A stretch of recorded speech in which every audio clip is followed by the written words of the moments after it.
ایک تو رجب کا بسم اللہ الرحمن الرحیم الحمدللہ والصلاۃ والسلام علی رسول اللہ۔ ایک تو اصل میں یہ وہ ہے رجب کا مہینہ ہے، اور رجب کے تعلق سے نبی کریم صلی اللہ علیہ وسلم کی یعنی روایت زیادہ مضبوط تو نہیں ہے، لیکن یہ کہا جاتا ہے کہ آپ کی جو معراج ہوئی ہے وہ رجب میں ہوئی، 27 رجب کو، جیسا مشہور روایت ہے لیکن کمزور ہے۔ تو اور چونکہ آج کل جو ہے یہ بیت المقدس فلسطین کا ایشو جو ہے وہ خاصا یعنی اس وقت یعنی تقریباً ایک نئی اس میں وہاں پر کشمکش چل رہی ہے، مسلمانوں کی، یہودیوں کی، دوسری قوموں کی، اور مسلمان تو اس میں بہت ہی گویا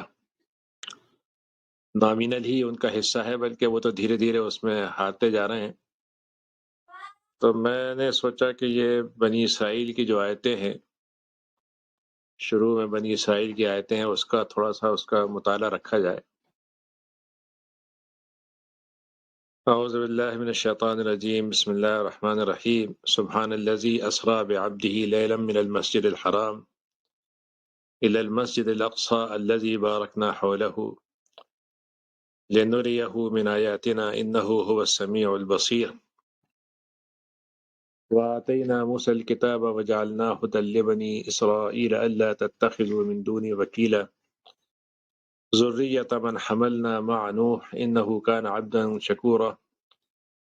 وقضينا إلى بني إسرائيل في الكتاب لتفسدن في الأرض مرتين ولتعلن علوا كبيرا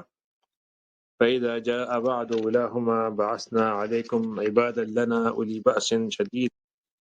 فجاسوا خلال الديار وكان وعدا مفعولا ثم رددنا لكم الكرة عليهم وأمددناكم بأموال وبنين وجعلناكم أكثر نفيرا إن أحسنتم أحسنتم لأنفسكم وإن أسأتم فلها فإذا جاء بعد الآخرة ليسوءوا وجوهكم وليدخلوا المسجد كما دخلوه أول مرة وليتبروا ما علوا تتبيرا عسى ربكم من يرحمكم وإن عدتم عدنا وجعلنا جہنم للكافرين حصيرا۔ کہ اللہ تعالیٰ کی ذات بڑی پاک ہے جو اپنے بندے کو لے کے گئی تھی رات میں مسجد حرام سے مسجد اقصیٰ کی طرف، اور یہ وہ جگہ ہے جس کے آس پاس کو ہم نے برکت سے نوازا ہے، اور ہم نے وہاں پر ان کو اپنے نبی کو وہاں پہ اپنی نشانیاں دکھلائیں، اس کا مشاہدہ کروایا۔ اللہ تعالیٰ بہت سننے والا ہے، دیکھنے والا ہے۔ اور ہم نے موسیٰ کو اس سے پہلے کتاب دی تھی اور ان کو ہدایت پر رکھا تھا تاکہ وہ بنی اسرائیل کی ہدایت اور رہنمائی کریں، اور ان سے ہم نے یہ بات بتا دی تھی کہ دیکھو مجھے چھوڑ کر کسی اور کو اپنا کارساز اور ذمہ دار اور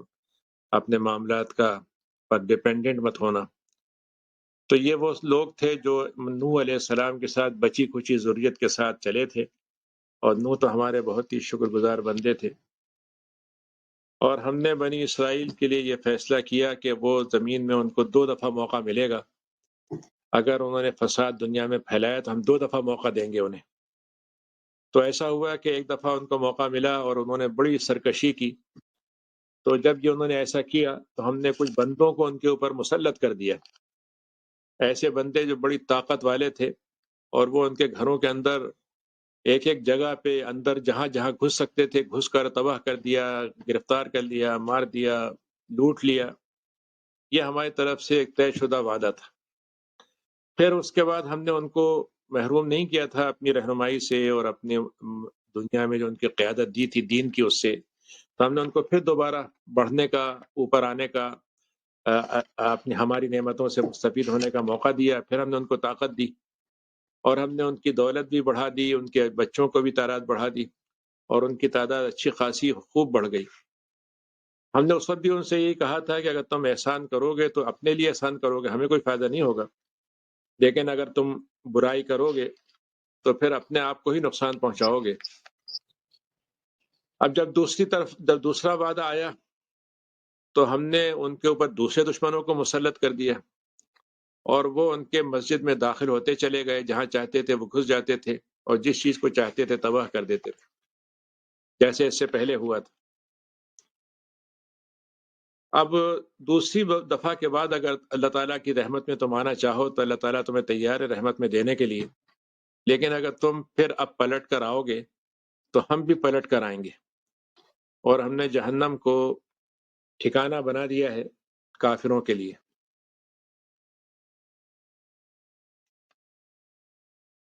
ہم،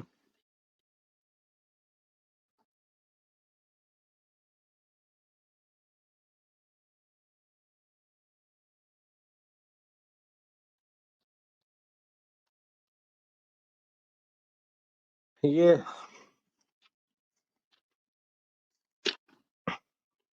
اس میں چند باتوں کا اصل میں تفصیل تو اس میں بہت زیادہ ہے، میں تو خیر اتنی تفصیل میں نہیں جاؤں گا، لیکن چند باتوں کی طرف توجہ اس میں دلانا چاہتا ہوں کہ سب سے پہلی بات تو اس میں یہ ہے کہ یہ جو اسرا کہتے ہیں رات میں سفر کرنے کو، اسی لیے ہمارے لفظ اسرا استعمال کرتے ہیں، اور معراج اصل میں کہتے ہیں کہ جب انسان کا ایک بلندی کی طرف سفر ہو، جس کو عروج کہتے ہیں، تو آپ کو چونکہ آسمان کی طرف لے جایا گیا تھا تو اس میں وہ سفر کو معراج بھی کہتے ہیں، اسرا بھی کہتے ہیں، اور اس کے کئی مرحلے ہیں۔ سب سے پہلا مرحلہ تو وہ ہے جس میں حدیث میں آتا ہے کہ یہ واقعہ معراج جو ہے اس کے بارے میں آتا ہے کہ یہ سیرت کی کتابوں میں آیا ہے، 25 صحابہ سے یہ روایتیں منقول ہیں، اور کافی حد تک اس میں بڑے بڑے صحابہ سے یہ آئی ہے۔ تو قرآن مجید میں بیت اللہ سے بیت المقدس تک جانے کا تو سفر کا اللہ تعالیٰ نے خود ذکر کر دیا ہے، تفصیل نہیں بتائی ہے۔ حدیث میں جو تفصیلات آئیں گی اس سے اندازہ ہوتا ہے کہ رات کے وقت آپ سوئے ہوئے تھے، حضرت جبریل آئے اور آپ کو پہلے اٹھایا، پھر آپ کے سینوں کو صاف کیا زمزم سے، پھر اس کے بعد ایک خاص سواری تھی، اس پر لے کر آپ کو مسجد حرام سے لے کر گئے مسجد اقصیٰ تک، اور وہاں پر پھر آپ کے سارے انبیاء جمع کیے گئے تھے، تو آپ نے وہاں ان سب کی نماز کی امامت کی، گویا آپ کی امامت کو تمام انبیاء نے ایک طرح سے ان کو بتا دیا گیا کہ یہ تمہارے نبی امامت کریں گے۔ پھر اس کے بعد آپ کو وہاں پر پانی اور شراب اور دودھ پیش کیا گیا، اور آپ کو کہا کہ آپ جو چاہیں چن لیں اس میں سے، تو آپ نے اس میں سے دودھ کو چنا، تو حضرت جبریل نے کہا کہ آپ نے فطرت کو چنا ہے، کہ اگر آپ پانی چن لیتے تو آپ کی امت جو ہے پانی میں ڈوب جاتی، اگر آپ شراب چن لیتے تو آپ کی امت پوری کی پوری نشے میں ڈوب کر ختم ہو جاتی، لیکن دودھ کو آپ نے چنا ہے تو یہ فطرت کے مطابق بھی ہے، اور یہ گویا انسان کو غذا بھی دیتی ہے، اس کے لیے شفا یابی بھی دیتی ہے، اور تباہی سے بچاتی ہے۔ تو وہاں پر آپ کے اس کے بعد آپ وہاں سے چلے ہیں تو پھر آپ کا سفر وہ شروع ہوا، تو آپ کو جنت و دوزخ کے بعض دکھائے گئے کچھ۔ وہ سب سے پہلے تو آپ کا آتا ہے کہ آپ کے انبیاء سے ملاقات ہوئی، کہ وہاں پر آپ کی پہلے درجے جنت کے پہلا جو آسمان تھا جنت تھی، اس میں حضرت آدم سے، پھر اس کے بعد اور صحابہ اور نبیوں سے ہوتے ہوتے ہوتے آپ کی آخر میں حضرت موسیٰ سے ہوئی، اور اس کے بعد آپ بالکل جیسے سورہ نجم میں آیا ہے کہ بہت اعلیٰ ترین مقام جو تھا وہاں پر آپ کو لے جایا گیا، اور پھر وہاں پر آپ کو یعنی 5 نمازوں کی فرضیت جو پہلے 50 تھی، حضرت موسیٰ نے آپ سے بار بار کہا کہ اللہ تعالیٰ سے اس کو آپ منوا لیں ورنہ یہ مشکل ہو جائے گی، 50 نمازیں میری امت نہیں کر سکی۔ تو پھر اللہ نے کہا کہ ہم نے 50 ہی فرض کی ہیں، لیکن درجہ ہم 50 کا رکھیں گے اجر میں، باقی تعداد ہم 5 کر دیتے ہیں۔ تو یہ نماز کا آپ کو کیا گیا۔ تو بہرحال اس میں بہت سی چیزیں ایسی ہیں جو یعنی آتی ہیں۔ اب اس میں جو ایک سوال پیدا ہوتا ہے کہ ہمارے ہاں ایک مسئلہ ہوتا ہے کہ یہ معراج جو ہے خواب میں ہوئی تھی مثلا، یا آپ کے روح کو دکھایا گیا تھا، تو یہاں پر اصل میں اللہ نے لفظ استعمال کیا، وہ اس سے واضح ہو جائے گا یہ کہ اللہ نے کہا کہ ہم اپنے بندے کو لے گئے، اور بندہ جو ہوتا ہے وہ جسم اور روح دونوں کا مجموعہ ہوتا ہے۔ اس کا مطلب یہ جب اللہ تعالیٰ یہ کہہ رہا ہے کہ ہم اپنے بندے کو لے گئے، تو یہ نہیں کہہ رہا کہ ہم نے بندے کو خواب دکھلایا، بلکہ ہم لے گئے، یعنی قرآن کا لفظ ہے کہ ہم رات کو اس کو لے گئے، تو یہ بالکل مطلب یہ حقیقت میں آپ کے جسم اور روح کے ساتھ یہ سفر ہوا ہے، اور آپ نے باقاعدہ اپنی ان چیزوں کو جو کچھ دیکھ رہے تھے وہاں پر ساری چیزوں کا مشاہدہ کیا، اور رات میں تھا یہ،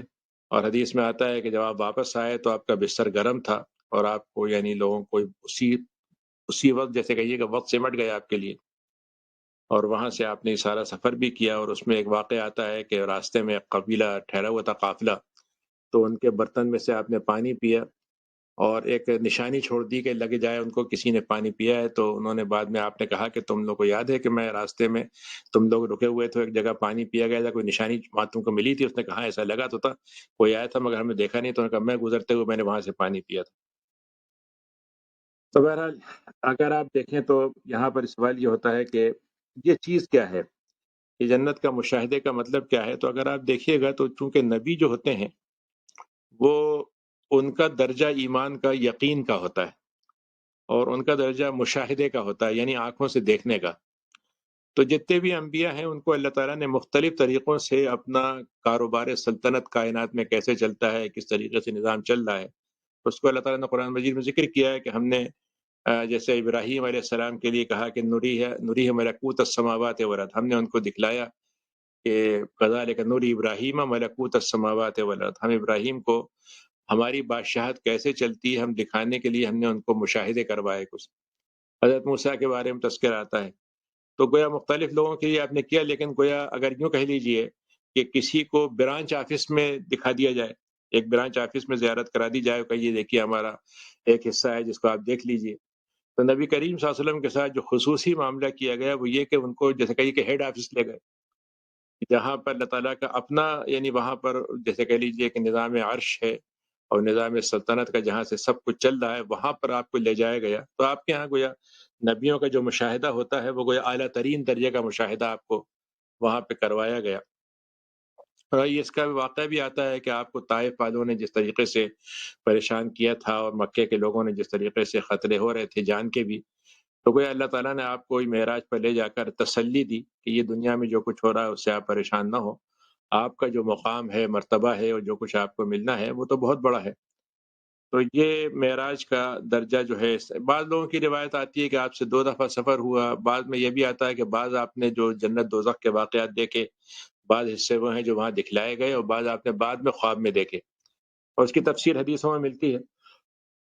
دوسرا نقطہ جو اصل میں زیادہ اہمیت کے ساتھ میں یہاں پر بیان کرنا چاہتا ہوں وہ یہ ہے کہ اللہ تعالیٰ نے کہا کہ ہم مسجد حرام سے لے گئے، تو معلوم ہے آپ کو کہ مسجد حرام جو ہے وہ ہے جو مسجد حرام کعبے کے آس پاس بنی ہوئی ہے، یعنی کعبہ اور اس کے آس پاس بنی ہوئی مسجد، یہ مسجد حرام ہے، اور یہاں سے آپ کو لے گئے اور اس میں وہاں سے مسجد اقصیٰ لے گئے۔ تو آپ دیکھیے کہ آج کل جو یہودیوں نے ایک مسئلہ کھڑا کیا ہوا ہے کہ یہ ٹیمپل آف سالومن ہے جسے ہمیں پہلے بنا ہوا تھا اور اس کی جگہ پر یہ مسجد ہے،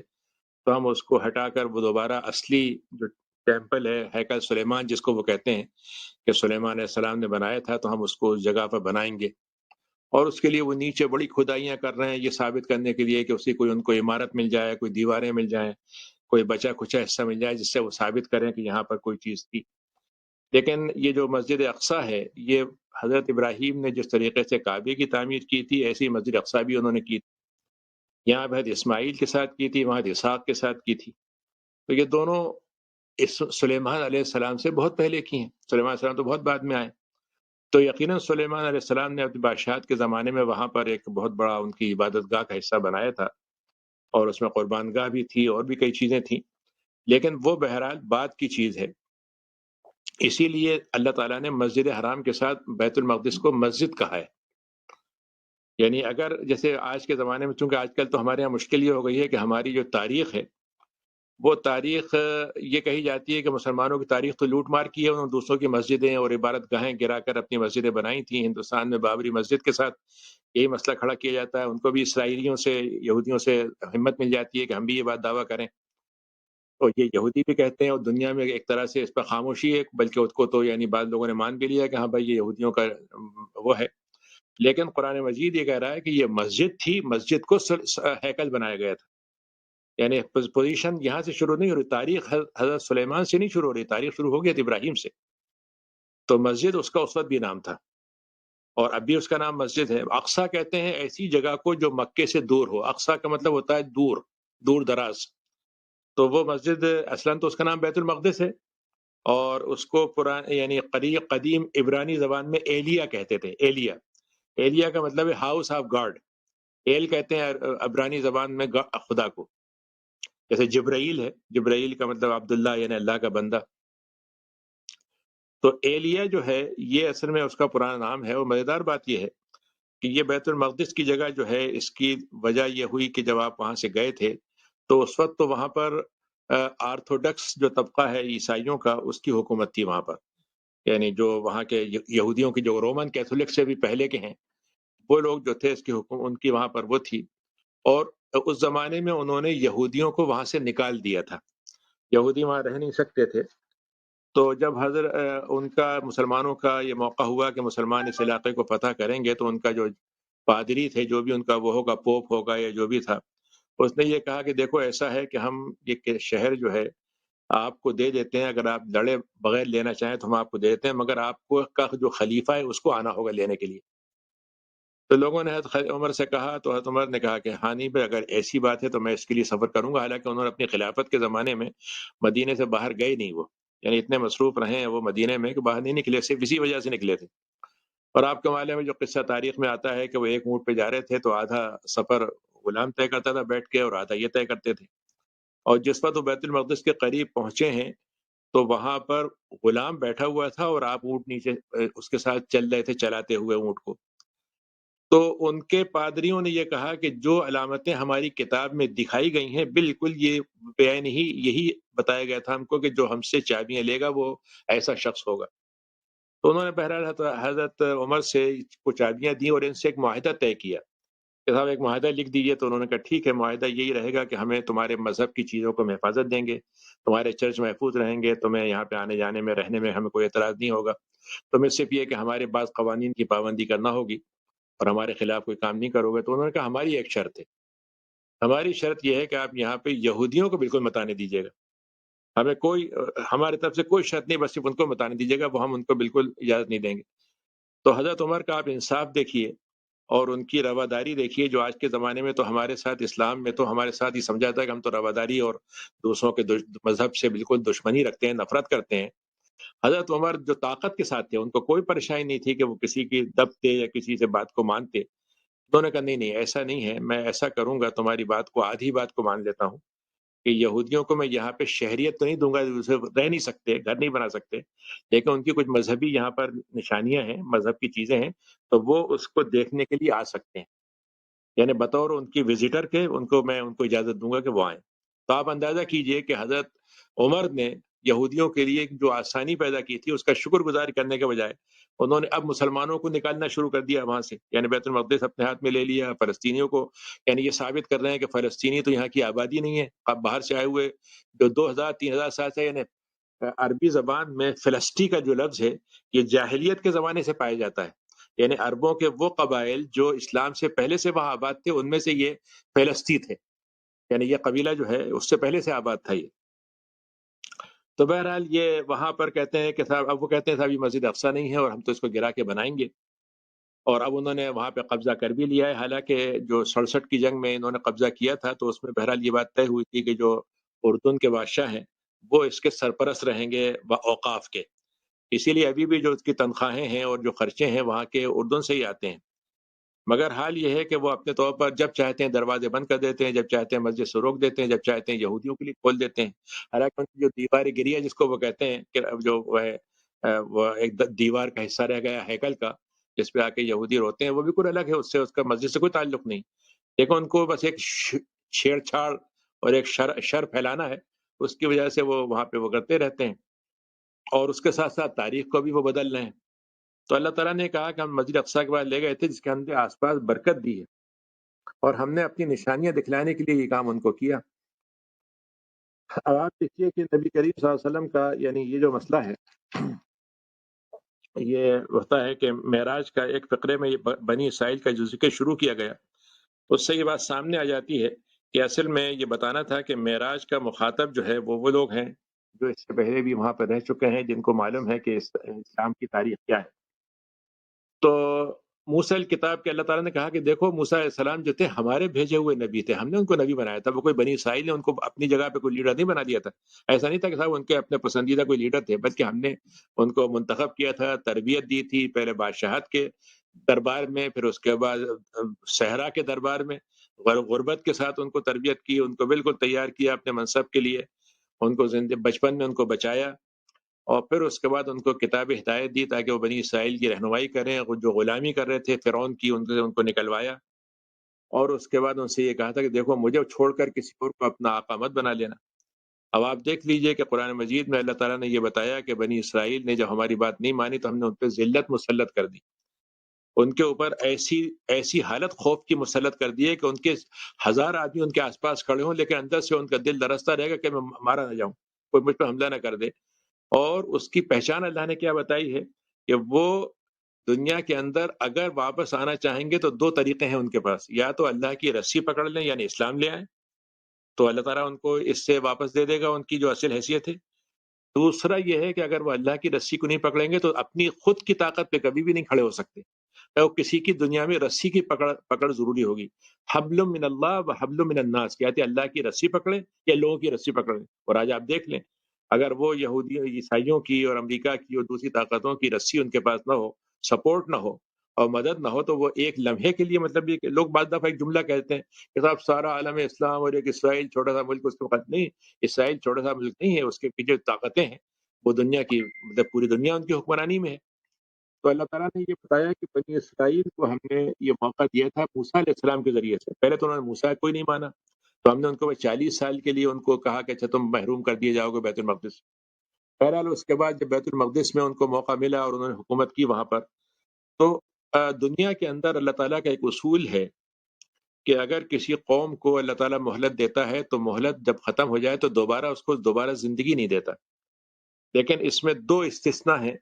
ایک استثناء تو آپ کو معلوم ہے کہ حضرت جو جب وہ ان کا مطلب یہ مچھلی اصحاب الحوت والا مچھلی والے جو تھے، جب ان کا واقعہ ہوا کہ انہوں نے مطلب یہ کہ نبوت کا منصب تھا اور ان کو پتہ چل گیا تھا کہ عذاب آنا، اور عذاب کی خبر سنتے ہی وہ نکل گئے، یعنی انتظار نہیں کیا کہ اللہ کا حکم آتا کب نکلو، جب نکلتے۔ نتیجہ یہ ہوا کہ وہ اس کی وجہ سے اللہ تعالیٰ نے اس قوم کے اوپر عذاب کو تھوڑی دیر کے لیے ملتوی کر دیا، اور وہ ایک مہلت اللہ نے ان کو دے دی، ورنہ دنیا میں یہ مہلت جو ہے صرف یا تو ان کو ملی یا دوسری مہلت ملی ہے بنی اسرائیل کو، کہ دنیا میں اللہ تعالیٰ نے کہا کہ ہم نے بنی اسرائیل کے لیے یہ طے کیا ہے کہ ان کو ہم 2 دفعہ مہلت دیں گے۔ ایک قصہ آتا ہے حدیث شریف میں کہ اللہ تعالیٰ کے نبی نے فرمایا کہ ایک اللہ تعالیٰ کی مثال باغبان کی شکل میں پیش کی۔ ایک باغ والا ہے، وہ باہر آتا ہے اور کہتا ہے ایک آدمی سے یا قوم سے کہ میں تم کو مزدوری دینا چاہتا ہوں میرے باغ میں، تو تم فجر سے لے کر ظہر تک کام کرو تو میں قیرات تمہیں جواب دوں گا۔ ان کا ٹھیک ہے، وہ کام کرتے کہ اپنے بدلہ لے کے چلے جاتے ہیں۔ اس کے بعد دوسری قوم سے اللہ تعالیٰ یعنی باغبان کہتا ہے کہ بھائی ظہر سے عصر تک کام کر لو تو میں قیرات دوں گا، وہ بھی کام کر لیتے ہیں، یہ عیسائی ہوتے ہیں۔ پھر اللہ تعالیٰ کہتا ہے ایک اور قوم سے کہ تم عصر سے مغرب تک کام کرو، میں تمہیں 2 قیرات دوں گا۔ تو جب وہ 2 قیرات کی بات ہوتی ہے تو وہ دونوں ناراض ہو جاتے ہیں اللہ سے، وہ یہ کہتے ہیں اللہ میاں آپ نے ان کو کام کم لیا ان سے اور ڈبل اجر دے دیا ہم سے، یہ کیا بات ہوئی، یہ تو زیادتی ہے۔ تو اللہ تعالیٰ اس وقت ان سے یہ کہے گا، یا باغبان نے ان سے یہ کہے گا، یعنی وہ اللہ تعالیٰ کی زبانی مثال کے طور پر بات کی گئی ہے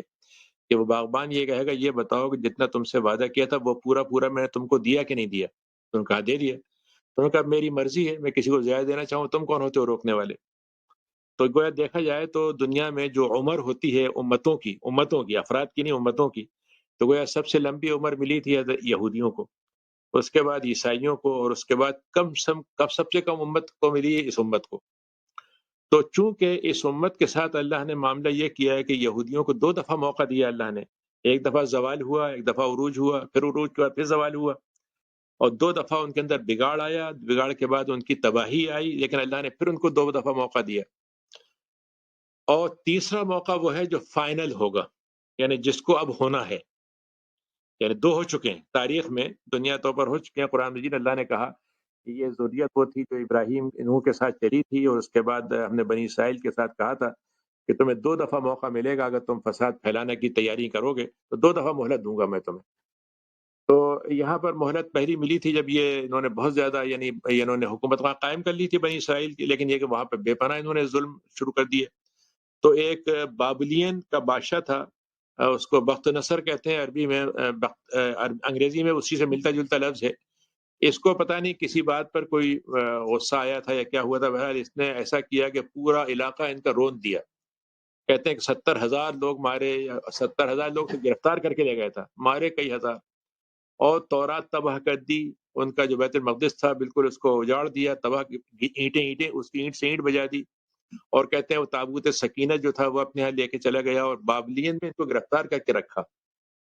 اس کے بعد یہ حضرت عزیر جو تھے وہ ان کو تورات کی زبانی یاد تھی، تو انہوں نے دوبارہ تورات کو لکھا، تو جس سے وہ تورات دوبارہ ان کو ملی۔ اچھا، حضرت عزیر جو تھے وہ جیل میں وہ بھی بند تھے، قید میں، لیکن ایسا ہوا کہ ایک واقعہ بادشاہ نے دیکھا، ایک خواب، جیسا یوسف نے خواب دیکھا تھا، تو وہ خواب دیکھنے کے بعد اس کو پریشانی ہو گئی کہ مجھے اس کے علاج تعبیر چاہیے۔ تو حضرت عزیر نے کہا کہ اس کی تعبیر میں بتا دوں گا، لیکن اگر آپ میری خواہش پوری کریں گے تب میں تعبیر بتاؤں گا۔ تو اس نے کہا ٹھیک ہے تم بتاؤ، میں تعبیر کروں گا۔ تو انہوں نے پوچھا خواب، تو وہ تعبیر جب انہوں نے بتا دی تو کہ خواہش کیا؟ انہوں نے کہا آپ ان لوگوں کو، یہودیوں کو آپ آزاد کر دیں، ان کو گرفتاری سے چھوڑ دیں اور ان کو واپس بھیج دیں ان کے علاقے میں۔ تو وہ بات مان گیا اور اس نے ان کو جانے دیا۔ اس کے بعد پھر ان کے پاس یعنی جب ان کے اندر بگاڑ آیا تو ان کی دو حکومتیں بن گئی تھیں، یہودا اور سامرا، یعنی ایک حضرت سلیمان علیہ السلام کے خاندان کی تھی، ایک دوسرے کے خاندان کی تھی، پھر آپس میں لڑائیاں ہوئیں، پھر اور انہوں نے مطلب وہ کیا، تو ان کے بعد رومن جو تھے وہ مسلط ہو گئے، اور رومیوں نے وہاں پر مطلب یہ کہ تو وہ زمانہ وہی ہے جس میں حضرت عیسیٰ علیہ السلام کی پیدائش ہوئی، اور پھر اس کے بعد ان کو انہوں نے ان کے ساتھ مل کر حضرت عیسیٰ کے خلاف بغاوت کرتے ہوئے ان کو سولی دینے کی کوشش کی۔ تو یہ دو تباہی کے دور تھے، جس کے بعد ان کو یعنی یہ طے کر دیا گیا کہ اب یہ اس کے بعد بنی اسرائیل بیت المقدس میں رہ ہی نہیں سکتے۔ یعنی قرآن مجید میں اللہ تعالیٰ نے لکھا ہے کہ ہم نے ان کو زمین میں بکھیر دیا، یعنی ہم نے ان کے لیے طے کر دیا کہ اب وہ ایک جگہ جمع ہی نہیں ہوں گے، اور صرف ہم ان کو جمع کریں گے کب؟ قیامت کے دن، قیامت سے پہلے ہم ان کو جمع کریں گے ایک جگہ۔ یعنی جب وہ قرآن میں ہے کہ جب ہم قیامت کا وقت آئے گا تو ہم ان کو، اللہ تعالیٰ نے دوسرا فیصلہ یہ کیا کہ یہ آپس میں ایک دوسرے سے لڑتے رہیں گے۔ وقدینا، ہم نے کہا کہ ہم نے والقینا بینہم العداوۃ والبغضاء، ہم نے آپس میں ان کے دشمنی پیدا کر دی۔ تیسری بات اللہ نے یہ کی کہ ان کے اوپر دوسرے حکومت کریں گے، یہ دنیا پہ عالمی حکومت کبھی نہیں کر سکیں گے۔ یہ چند فیصلے تھے جو ہم تاریخ میں مطلب موجود ہیں۔ تو بہرحال دوسرا فیصلہ بھی انہوں نے مطلب کہ اس زمانے میں تو اللہ تعالیٰ نے کہا کہ جب پہلا ہوا تو بڑے انہوں نے تکبر کیا اور بڑی سرکشی دکھائی اور بہت زیادہ۔ تو اس کے بارے میں مطلب یہ کافی تفصیل سے مودودی نے اس میں تفہیم میں لکھا ہے، کبھی موقع ہو تو اس کو پڑھیے گا۔ یعنی خاصا انہوں نے ان کی کتابوں سے بھی ان کے حوالے دے کے بتایا کس طریقے سے انہوں نے سب کیا تھا۔ تو پہلی تباہی سے مراد ہے جو آشوری اہل بابل تھے، انہوں کے ہاتھ پہ بنی اسرائیل کی تباہی آئی تھی،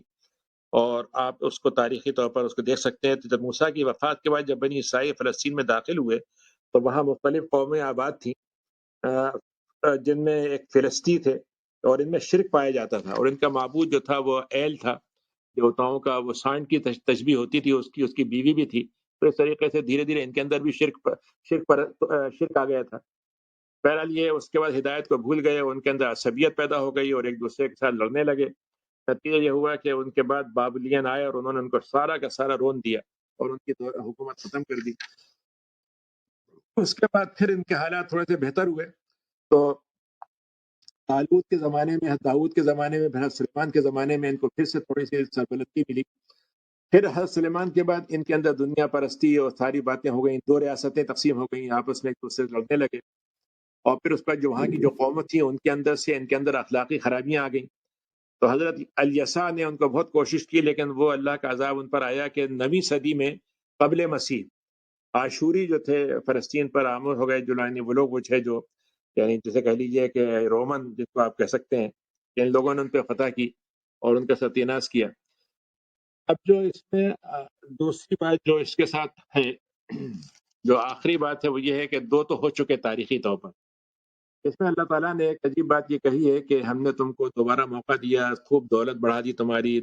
بچے بڑھا دیے، خاندان تمہارے بڑھ گئے، فوج تمہاری ہو گئی، دولت اچھی ہو گئی،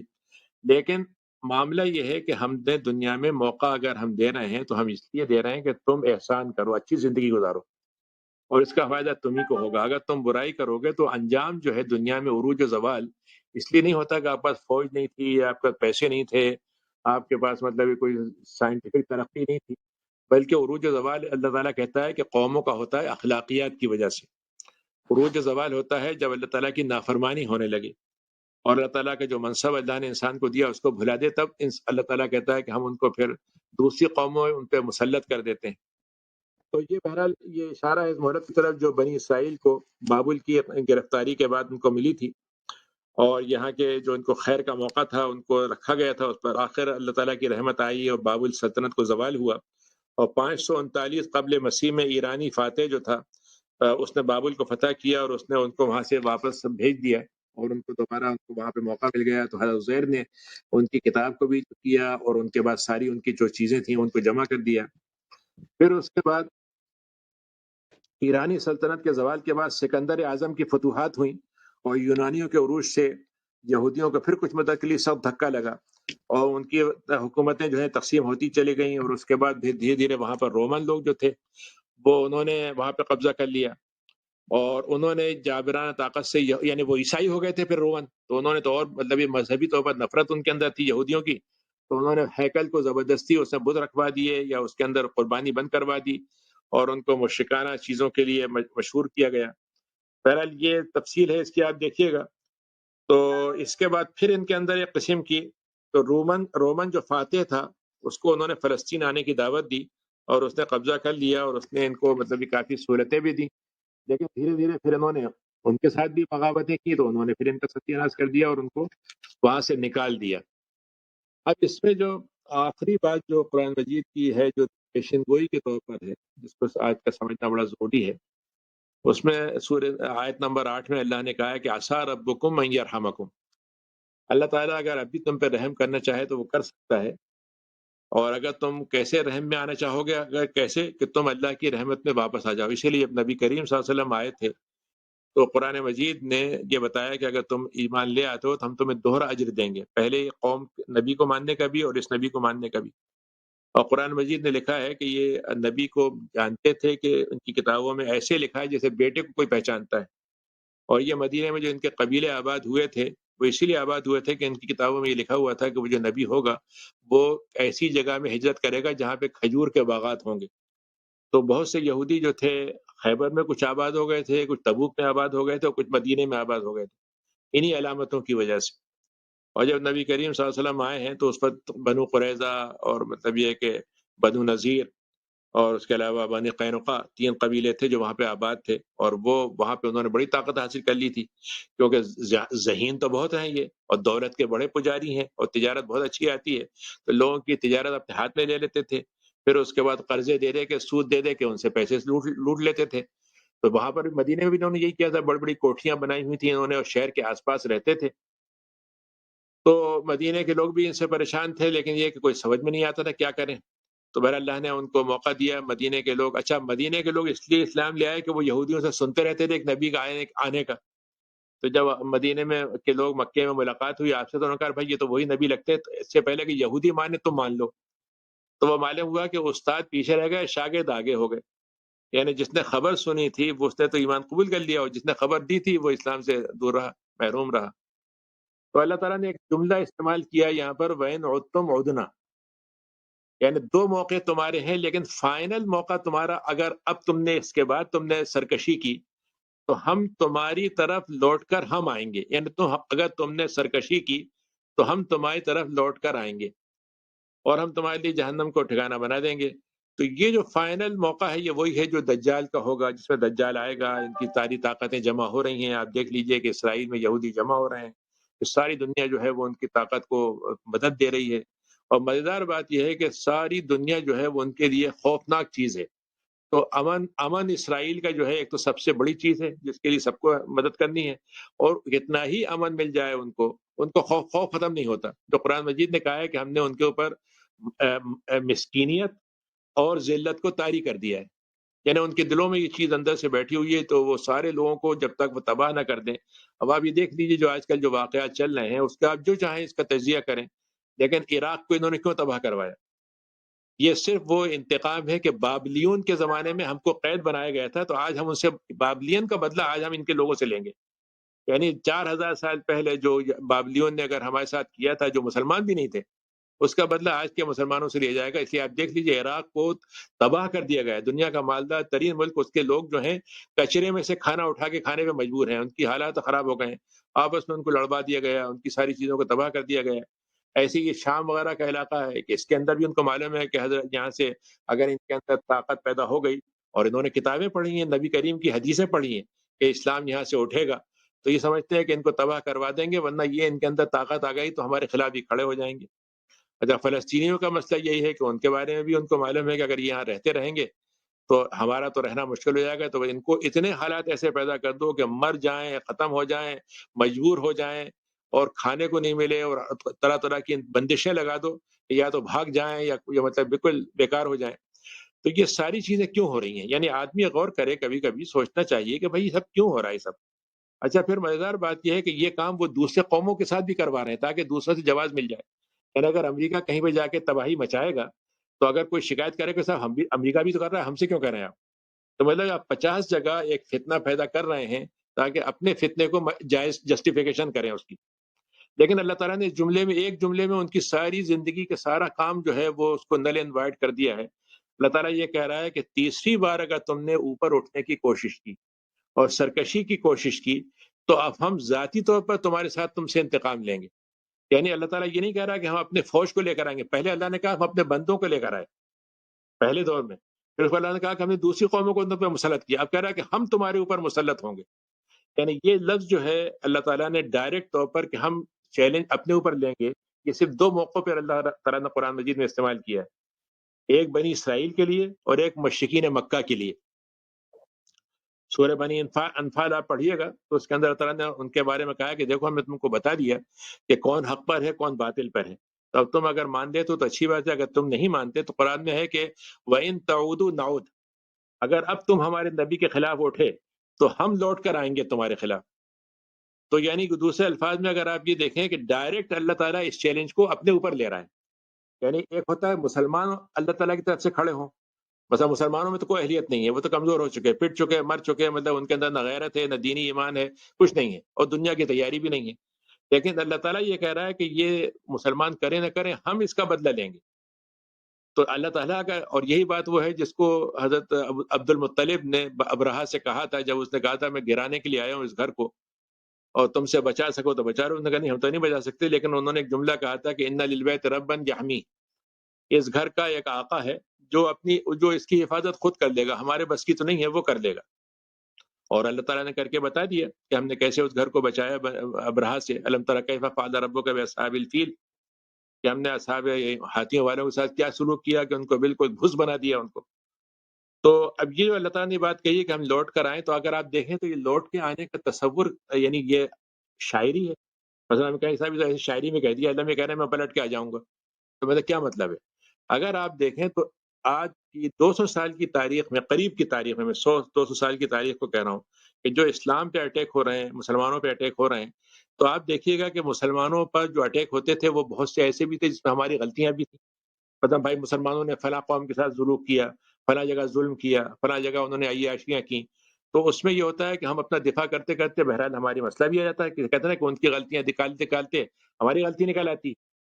اور اس میں ہم تھوڑا سا کمزور ہو جاتے ہیں۔ اچھا، اب اس وقت جو ہے اسلام پر ڈائریکٹ اٹیک ہے، اب قرآن ڈائریکٹ نشانہ ہے، یعنی قرآن خود جرم ہے، قرآن خود جو ہے ایسی کتاب ہے جو تباہی کی، دہشت گردی کی اور تشدد کی اور اسلام کے علاوہ دوسروں سے نفرت کی کتاب ہے، اس لیے اس کو ہٹانا چاہیے۔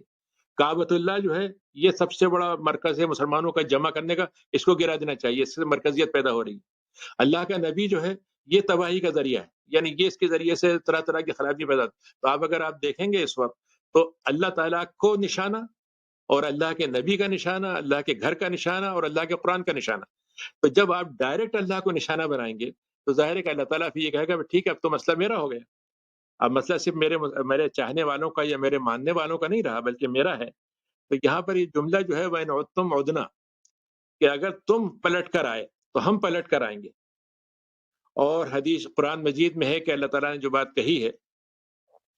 کہ جب وہ وقت آ جاتا ہے فَسَاءَ صَبَاحُ الْمُنذَرِينَ، تو وہ صبح جو ہوتی ہے جن کو ڈراوا دیا جاتا ہے ان کی بہت بری ہوتی ہے، اس سے بدترین دن ان کا نہیں ہو سکتا کہ اللہ تعالیٰ ان کے ساتھ واپس آ جائے۔ اور جس کو اللہ تعالیٰ نے اپنے ایام کہا ہے کہ تم ان کو ذرا سے ایام اللہ بتا دو، اللہ کے وہ دن بتا دو جب اللہ کا فیصلہ آتا ہے تو ان قوموں کا کیا حشر ہوتا ہے۔ تو یہ جو منظر ہے اگر آپ دیکھیں تو اس میں یعنی اس قوم کو 2 دفعہ مہلت دی گئی تھی اور تیسری مہلت ان کا خاتمہ کرے گی۔ اچھا، اسی چیز کے وجہ سے اللہ تعالیٰ نے مسلمانوں کو 2 دفعہ مہلت دی ہے، چونکہ بنی اسرائیل کو اللہ نے 2 دفعہ مہلت دی، تو مسلمانوں کو ایک دفعہ 1000 سال گزرا ان کا، 500 700 سال بڑے اچھے گزرے، 300 سال گرتے گرتے گرتے زوال ہوتے ہوتے ان کا زوال ہوا، اور اس کے بعد اب جو ہے مطلب یہ ہے کہ زوال سے بہت آگے جا چکے ہیں، اب تھوڑی بہت اصلاح ہو رہی ہے، تھوڑی بہت واپسی کی شکلیں ہو رہی ہیں، لیکن ایک قوم دوبارہ اپنے وجود کو دوبارہ کیسے بحال کر سکتی ہے؟ عام طور سے دنیا میں کہیں نہیں پایا گیا کہ 2 دفعہ بحال ہو جائیں۔ رومن آئے ایک زمانے میں، اوپر آئے، اور اس کے بعد آج اب کہیں ان کا وجود نہیں جی، فلاں طاقت آئی، اس کے بعد آج وجود ان کا کہیں نہیں ہے۔ جیسے حدیث میں آپ نے فرمایا کہ جب قیصر ختم ہو جائے گا تو اگلی دفعہ پھر دوبارہ کوئی دوسرا قیصر نہیں آئے گا، یعنی سیزیرین جو پاور ہے روم کی، اور آپ نے فرمایا جب کسرا ختم ہو جائے گا دوبارہ کسرا نہیں آئے گا، تو یہ امت دوبارہ کیسے آ جائے گی؟ یعنی اگر آپ یہ کہیں کہ بھائی دنیاوی اصول کے لحاظ سے نہیں ہونا چاہیے، تو اس کے 2 ہی سبب ہیں۔ ایک تو سبب یہ ہے کہ چونکہ اللہ تعالیٰ نے اپنے جو رول بنائے ہیں اس میں یہودیوں کو ایکسیپشن دیا تھا، تو اس ایکسیپشن کا فائدہ مسلمانوں کو بھی مل جائے گا۔ ایک حدیث ہے، اس میں آپ نے فرمایا کہ اگر اللہ تعالیٰ نے دنیا کی مدت ختم کرنے کا وقت بھی آ گیا تو اللہ تعالیٰ اس امت کے لیے کچھ سال اس کے بڑھا دے گا، اور وہ کچھ سال جو ہے کئی یعنی اچھی خاصی مدت ہو سکتی ہے۔ ایک تو سبب یہ ہے، دوسرا سبب یہ ہے کہ یہ امت اپنا ایک ذاتی وجود تو رکھتی ہے جو افراد کا ہے، جس کے اندر خرابیاں بھی ہیں، جس کے اندر کمزوریاں بھی ہیں، جس کے اندر بگاڑ بھی ہیں، آپس میں انتشار بھی ہے، لیکن یہ امت وجود رکھتی ہے قرآن و سنت کا، یعنی جو اللہ تعالیٰ نے کتاب اس کو دی ہے یہ اس کو محفوظ بناتی ہے، اور اس کے ذریعے سے اس کی تاریخ محفوظ ہوتی ہے، اور تاریخ کی طرف پلٹنا آسان ہوتا ہے۔ یعنی اگر آج میں واپس ہونا چاہوں تو مجھے قرآن بتائے گا کہ پہلے لوگوں نے کیسے اسلام پہ عمل کیا تھا، تم بھی ویسے ہی عمل کر دو۔ ترقی کرنا چاہتے ہو، یہ اصول پہلے سے موجود ہے۔ دنیا کی جتنی قومیں ہیں آج اگر آپ غور کریں گے تو سب اپنے ماضی کی طرف پلٹنا چاہتے ہیں۔ چین ہے، وہ چاہتا ہے کہ اپنے ماضی کا جو زمانہ ہے اس کو بحال کر لے۔ ہندو ہیں، وہ اپنے چاہتے ہیں ماضی کے زمانے کو بحال کر لیں۔ بدھسٹ ہیں، وہ اپنے ماضی کو بحال کرنا چاہ رہے ہیں۔ عیسائیوں کو بھی یہ شوق ہے، یہودیوں کو بھی شوق ہے، لیکن سب کے پاس جو ماضی ہے وہ سوائے چند خرافات کے، مائتھالوجی کے اور تخیلات کے کچھ نہیں ہے، یعنی کوئی بلو پرنٹ وہ دے ہی نہیں سکتے۔ یہ صرف اللہ نے اس امت کے ساتھ رکھا ہے کہ اس کے بعد بلو پرنٹ ہے،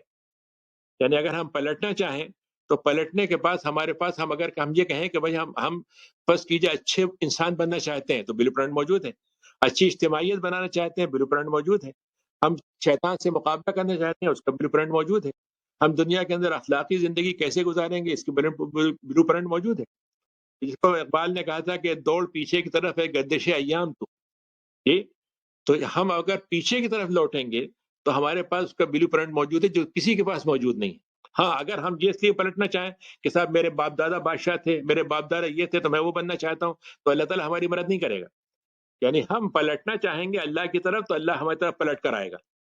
اور اللہ تعالیٰ ہمیں اس بنیاد پر پلٹے گا جو ہم اپنے نبی کے ساتھ۔ آج ہمارے جتنے ملک ہیں مسلمان ملک، آپ مجھے بتا دیجئے کتنے لوگ ہیں جو یہ چاہتے ہیں کہ ہم نبی کی زندگی کی طرف لوٹ جائیں، نبی کے طریقے پر ہم واپس لوٹ جائیں۔ یعنی ہم جو لوٹنا چاہتے ہیں وہ صرف یہی ہوتا ہے کہ بھائی فقہی طور پر ہم تو چاہے جھگڑے کر لیں، فرقہ واریت کے ساتھ 2 4 مسئلے کھڑے کر لیں، اور کچھ باتوں میں مطلب یہ کسی موقع پر رسم و رواج کے طور پر خدا کا درود کا نام لے لیں، نبی کا نام لے لیں، اور اتنا اسلام لے جائیں کافی ہے۔ لیکن باقی زندگی ہماری جو ہے وہ یورپ طے کرے گا، مغرب طے کرے گا، یا ہم اپنی مرضی سے طے کریں گے، تو یہ تو نبی کریم کی سنت پہ چلنے والے کا طریقہ نہیں ہو سکتا۔ تو بہرحال اس میں دونوں کی مہلت کا معاملہ ہے۔ ایک مسلمانوں کو مہلت ملی ہے کہ اگر مسلمان واپس آنا چاہیں تو اللہ تعالیٰ ان کو بحال کر دے گا ان کے اصل منصب پر جو ایک دفعہ ان سے لے لیا گیا اور دوبارہ دیا جا سکتا ہے۔ اور یہودیوں کے لیے یہ ہے کہ وہ منصب سے دور ہو چکے ہیں، اور اب وہ اگر منصب چھیننا چاہیں گے غلط طریقے سے تو ان کو ملے گا نہیں، بلکہ وہ اللہ تعالیٰ کو ڈائریکٹ چیلنج کرنے والے بن جائیں گے، اور اللہ تعالیٰ سے جو لڑے گا وہ یقیناً ہارے گا۔ تو یہ اس وقت جو ہم مطلب یہ جس دور سے گزر رہے ہیں اس میں ہزاروں قسم کے آپ کو جھگڑے ملیں گے، سیاسی، معاشی، فلاں فلاں، لیکن جو بٹوین دا لائن ہے یا جو انڈر کرنٹ ہے یا جو اصل چیز ہے وہ ہے کفر اور ایمان کی جنگ، اور وہ جنگ ہے جو مختلف ناموں سے پیش کی جا رہی ہے، کہیں پہ دہشت گردی کے نام سے، کہیں پہ ترقی کے نام سے، کہیں مطلب یہ کہ مختلف قسم کے مطلب یہ کہ آپ جو بھی نام دے دیں ان کے، لیکن اصل جنگ جو ہے جو قرآن مجید یہاں کہہ رہا ہے کہ یہ ہم نے دنیا کے اندر اس قوم کو مسلط کیا تھا، ہم نے اس کو موقع دیا تھا، اب یہ قوم جو ہے یہ ہمارے حق سے ہم سے حق لینا چاہتی چھین کر، اور ہمارے مقابلے میں آنا چاہتی ہے کہ ہمارے نظام کو ہٹا دے، ہمارے نبی کو کمزور کر دے، تو ہم یہ نہیں ہونے دیں گے۔ تو اصل مسئلہ یہ ہے کہ یہ جنگ 5 سال چلے، 500 سال چلے، یہ ایشو نہیں ہے، ایشو یہ ہے کہ ہم کس کے ساتھ کھڑے ہیں، یعنی ہمارا موقف کیا ہونا چاہیے۔ ہم نیوٹرل بن جاتے ہیں تو ہم کامیاب نہیں رہے، ہم ان کے ساتھ چلے جاتے ہیں تب تو بالکل ہی ہم ہار گئے۔ ایک ہی ہمارے پاس آپشن ہے کہ ہم حق کو پہچان لیں، حق کے ساتھ کھڑے ہوں اور حق کے بارے میں نیوٹرل نہ رہیں۔ اب کیا کر سکتے ہیں، کتنی ہماری صلاحیت ہے، یہ بات کی بات ہے، لیکن نظریے کے طور پر جب میں بار بار کہتا ہوں کہ ہمارے نظریے میں تو کلیئر ہونا چاہیے نا۔ ہمارا کنفیوژن فکر میں اگر آ گیا تو پھر تو ہمارا عمل بھی بیکار ہو جائے گا۔ تو قرآن مجید ہم سے یہ کہتا ہے، حدیث شریف ہے کہ آپ نے فرمایا کہ آخری زمانہ ایسا آئے گا جس میں صرف دو کیمپ رہ جائیں گے انسانیت کے، سارے انسانوں کے۔ ایک کیمپ ایمان کا ہوگا جس میں ذرے برابر نفاق نہیں ہوگا، اور ایک کیمپ جو ہے کفر کا ہوگا جس میں ذرہ برابر ایمان نہیں ہوگا۔ یعنی دوسرے الفاظ میں اس پر دنیا کے اندر جو کچھ ہو رہا ہے، جہاں پر بھی ہم یہاں رہ رہے ہیں، تو یہاں پر جو لوگ ایمان لانے والے ہیں اللہ تعالیٰ ان کو ایمان کی طرف ہماری طرف ڈھکیل دے گا، اور ہمیں شاید استعمال کر لے اللہ تعالیٰ جی۔ اور اس وقت جو لوگ اسلام کے دعوے دار ہیں اگر وہ سچے نہیں ہیں تو اللہ تعالیٰ ان کے ایمان کو ایکسپوز کر دے گا اور وہ ایمان سے دور ہو جائیں گے، اور ایک کیمپ بنے گا خالص ایمان کا یا خالص کفر کا۔ تو اب ہمیں یہ طے کرنا ہے کہ ہم کس کیمپ میں رہنا چاہتے ہیں، مطلب یہ ہمارا کیمپ کون سا ہے، یہ ہمیں طے کرنا ہے۔ یہی اصل میں قرآن کی وہ دعوت ہے جس کا صرف مطالعہ کافی نہیں ہے، بلکہ اس کو اپنی زندگی پہ نافذ کرنا اس میں ضروری ہے۔ اور اس کو نافذ کرنے کا دونوں مطلب ہے کہ ہم قرآن کے مقصد کو بھی سمجھیں اور قرآن کے مقصد سے جو ہٹانے والی چیزیں ان کو بھی سمجھیں۔ دونوں باتوں کو ہم سمجھتے ہیں تو پھر یہ ہمارے لیے مقصد بھی ہمارا پورا ہوگا اور ہمارا مشن بھی پورا ہوگا، اور ہم نے یہ کوشش کرنا ہے، کامیاب ہو نہ ہو یہ مسئلہ نہیں ہے، مسئلہ یہ ہے کہ مقصد ہمارا جو ہے یکسو ہو جائیں ہم اس پر، تو یہ اللہ کے یہاں ہمارے لیے قبولیت کا اور معافی کا ذریعہ بن سکتا ہے۔ باقی اگر ہم یکسو نہیں ہیں تو اللہ تعالیٰ بہرحال دو دلوں والے انسان کو پسند نہیں کرتا، کیونکہ دو دلوں والا انسان ہوتا بھی نہیں کہ دونوں کشتیوں میں سفر کرے، ایسا نہیں ہو سکتا۔ اللہ تعالیٰ ایک ہی دل والا چاہتا ہے کہ وہ یکسو ہو کر ہو۔ تو یہ ان آیتوں کی روشنی میں چند باتیں میں نے آپ کے سامنے رکھی، یہاں